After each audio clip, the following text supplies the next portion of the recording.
the most common ways to waste space in your suitcase and some of the ways I avoid them. So I see it a lot when I go traveling and I stay in rooms with other people. They marvel that I pack so much stuff into a small suitcase and I still have everything I need for a weekend or multiple weeks, week long trip. And then I'm still not overweight. So the first thing I always do when I'm packing my suitcase to make the most of the space that I have, I look at my suitcase and approach it as if it is a game of Tetris. Everything fits in neatly into all the space that I have, and it's organized. So there's a lot to no pun intended, there's a lot to unpack there. So I always make sure that I use every bit of available space. And what that means is if let's say I unfold my suitcase in front of me, let's say it's like a clamshell, you always have space between the telescopic handle.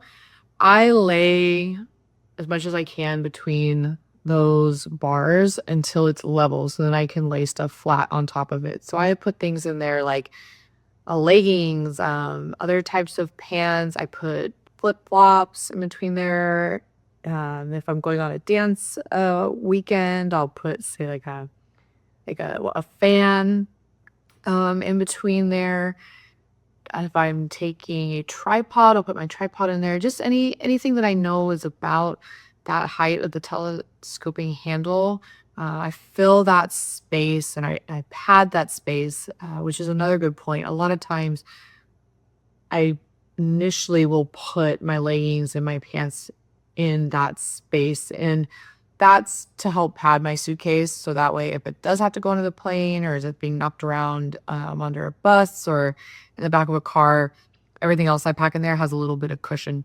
So that's the first thing I do when I'm looking at a suitcase, and is how to find and use all the space that's given to me. The other thing I do is then I look at my items that are going into my bag and I fill any space that I have in those items. So a great example would be shoes. If you're packing an extra pair of shoes, especially if you're going dancing or maybe you need a nice pair of heels for the weekend or some point on your trip, I always stuff my shoes with things like my socks or underwear, small t-shirts, anything that I can fit in them goes in them. And that helps not only utilize space that would otherwise be empty space, but it also helps keep the shape and the form of your shoes. It seems really obvious to me. I've always packed that way, but believe it or not, I've actually had people watch me pack that way, and they had never heard of that as a strategy for space saving in a suitcase before, which seems it's just interesting to me that they didn't know that. But so it's something I wanted to share here. So I definitely do it that way. I also look at the shapes of things that are going in. So shoes obviously have a they're not rectangular really, they've got like the sole of the shoe has like the wide and the narrow spaces, they're kind of like a peanut shape. Um anyway, that being said, they're not square. So a lot of times when I put shoes in my suitcase, I put them on the side where there's that telescoping handle.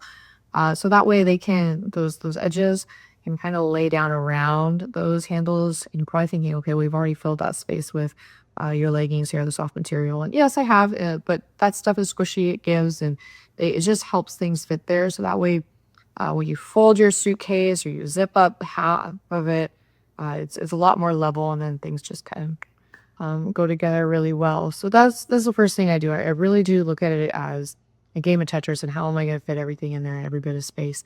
I use some other tools as well, and there's a lot of debate around which of these tools is better. I know which I prefer, but do what works best for you.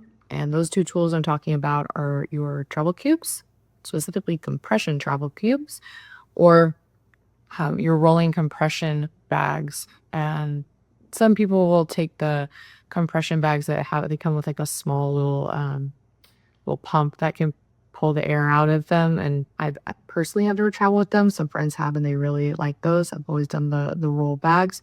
Either way, they get you to the same place. You're still compressing your clothes that you're putting in.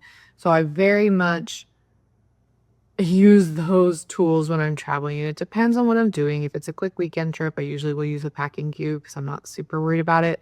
And I think about that is as long as you're using it for compression packing cube, your clothes are organized, they're gonna compress, and then they fit nicely in one the other half of your suitcase. Everything's square, everything's level. It's just really, really convenient. And the same thing can be said for the rolling bags. A strategy that I started using, gosh, I don't even know, probably 10 years ago, and really have always used with the rolling compression bags is basically don't fold your clothes. That sounds maybe a little counterintuitive. I've used two strategies and they both have worked really well. It just depends on the suitcase. So the first strategy I use with the rolling, uh, the compression bags is you don't fold your clothes. I lay them out. Like let's pretend this square here is the compression bag, and I lay out my clothes and I fold them so they're the same size as a compression bag is. They're all nice and level, and I fold them in half like a taco. I slide them in, I level them back out, and then I roll. And the strategy behind that is that way they stay super flat. They're the size of the bag, or if your bag is bigger than your suitcase, you can fold them to be the size of your suitcase. And then when you roll it, they're flat, they're square, and they slide right into your suitcase. It's really, really convenient. Done that for years, and it saves a ton of space. It actually saves more than the compression travel cubes do. I have done it my own personal experience on that. And the other strategy I use with the rolling bags, if you have a big bag and you have the space in your suitcase, you can fold them like in two, if that makes sense. So you do like one section of clothes here, kind of folded and laying it flat as you can. And you do another one here in the bag as well. And the strategy for that is once they're rolled and they're compressed, you can fold that bag in half, and then you have a little bit more you have more options with that too. So you can either like stand it up in your suitcase if you're not traveling with clamshell, you're traveling maybe like an older style suitcase that opens kind of like this. You have more options there to like stand them up against the wall of the suitcase. If that makes any sense. I should have pulled a couple suitcases out to demonstrate. That might be a different video. Um, or you can still lay them flat. I've had times where I've used them like one up the side and one across the top to help with padding my suitcase, especially if that suitcase was going to go under the plane. So, all that to be said, it just kind of look at your suitcase and what you're bringing and see what fits and what's going to be the best for that. Packing cubes, I feel like once they're in a cube, and then you kind of decide where those go.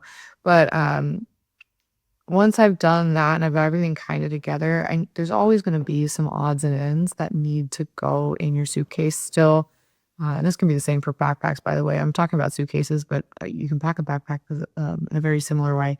That being said, there's always gonna be some random stuff, so things that I've mentioned earlier, if they haven't already found a home in my suitcase, I find places that are random pockets left. The reality is, unless you've bought a set that came from the same company, the suitcase and the travel packing cubes and everything, you're always going to end up with a little extra random space, a little hidey holes, some little just air pockets, and you want to use them not only. And I'm not saying overpack, by the way, but um, you want to fill them so things don't like slide around in your suitcase. And so I always find I have like a little room around the edges of a bag, and that's where I put things that I know can take a hit if they're gonna go under the plane or if they're gonna go be under a bus or, rolling around in the back of a car. So if I haven't already put like my tripod in, I'll put like my tripod down the edge of a bag, and I usually do like wrap it in a shirt or something so it has a little cushion. I have an umbrella that's coming with that finds a place. Just things like that.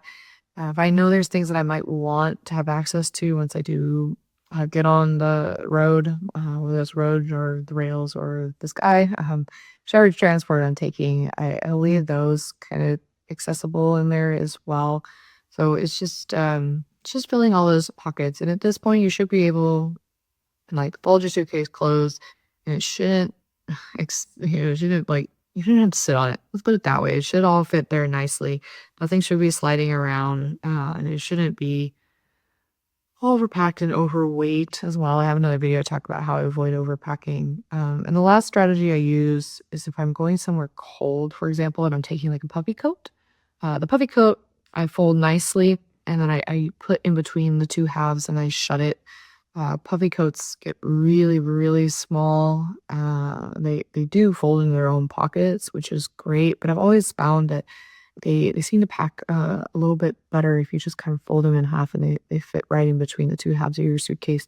And then you just zip it shut. And it's no big deal. Helps keep things together. You can do it like if so. I have a couple different suitcases. I have ones that I love that zip both sides, which is great. I have ones that zip one side and then have like the elastic stretchy or the straps on the other side. And sometimes I will put my puffy coat or my sweater or whatever I'm taking, I'll put it on top of everything I packed on this side, and then I'll put the strap over it, and that just helps keep everything in place, 'cause I do always worry that something's gonna fall out if I'm going through security and they have to open my bag, or maybe I've checked a bag and they decide to do a security check on it and they open it. I'm just always afraid things will fall out, so I think that just kinda helps, avoid that a little bit. Right. Yep, that's kinda how I avoid not kind of, that is how I avoid, um, having a disorganized suitcase and having one that is, my brain just shut up. I'm so sorry. I don't wanna say overpacked, that's not what we're talking about. That's how I have a suitcase that I've used all the space in and to the best of my abilities there. Yeah, I'm gonna stop rambling. I'll catch you in the next one.